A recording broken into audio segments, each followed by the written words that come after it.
Então, eu queria ver com vocês o verso 1 do nosso texto aqui, ok? Diz que ele respirava ameaças de morte contra os discípulos do Senhor. Paulo, ele era tão zeloso com a sua lei, e ele pensava que estava fazendo um trabalho em nome de Deus, quando na verdade estava lutando contra o próprio Deus. Mas esse texto aqui apresenta Paulo como se fosse uma fera selvagem. Ele respirava ameaças de morte no sentido de que ele estava determinado a matar, não apenas a prender e destituir aquelas pessoas de liberdade religiosa, mas de matar de fato.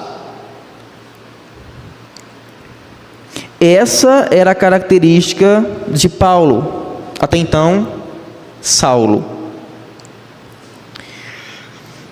Então, à luz desse texto, eu quero ver com vocês a primeira evidência acerca da característica do verdadeiro convertido, porque até então, Saulo, ele era essa fera selvagem, e ele, de forma legal, e não está muito longe dos nossos dias, né? Porque o cristianismo já está sofrendo uma espécie de perseguição, pelo menos teórica, mas não se engane, isso não vai demorar muito, daqui a pouco tempo, não sei, mas se o andar da carruagem prosseguir dessa forma, isso vai acontecer de forma legal, essa perseguição, ela vai chegar. Nós não podemos estar distantes dessa realidade, até porque os profetas enfrentaram isso, o próprio Jesus enfrentou isso, a história da igreja aponta isso com os nossos irmãos no passado, e por que conosco seria diferente? Ele disse que se fizeram isso com a vara verde, o que seria da madeira seca, né? Então, isso estava acontecendo naqueles dias. E Saulo era o principal instrumento dessa perseguição. Inclusive, para quem quer ter um estalo, né? Um insight do que eu estou dizendo, eu vou fazer a indicação de 2 livros aqui. Leia o livro Torturados por Sua Fé, de Halara Popov, ou então Torturados por Amor a Cristo, de Richard Rembrandt. E vocês vão ver os sofrimentos de um cristão no período da Segunda Guerra Mundial, pós-Guerra Mundial, quando as igrejas foram perseguidas, pelo menos as igrejas mais fundamentalistas, as que pregavam de fato o Evangelho.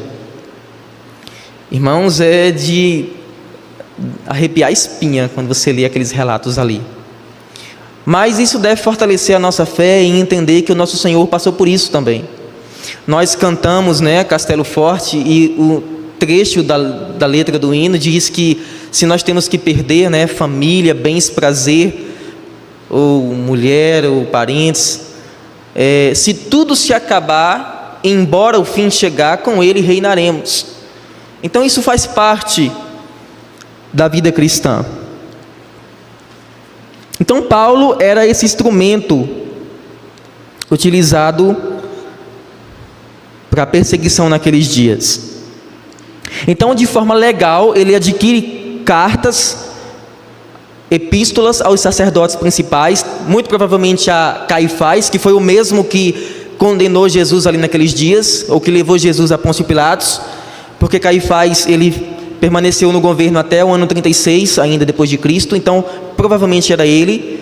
E Saulo, de forma legal, ele adquire essas cartas e ele vai então até Damasco. A distância até Damasco eram mais de 300 quilômetros de Jerusalém, partindo de Jerusalém. E no meio do caminho, então, Paulo, ele tem uma visão. Talvez esse seja um dos textos mais espetaculares do Novo Testamento, no sentido da manifestação de Deus na conversão da vida de alguém. E muitos de nós passamos por essa estrada de Damasco e fomos convertidos dessa forma.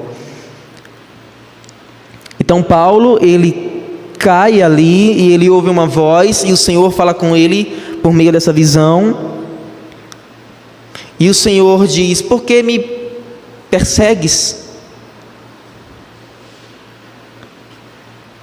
É curioso que Jesus pergunta isso para um homem que estava perseguindo, e a partir dali ele passa a ser perseguido, mas quando ele afirma isso, ele aponta para o fato que quando a igreja é perseguida, o próprio Jesus é perseguido também.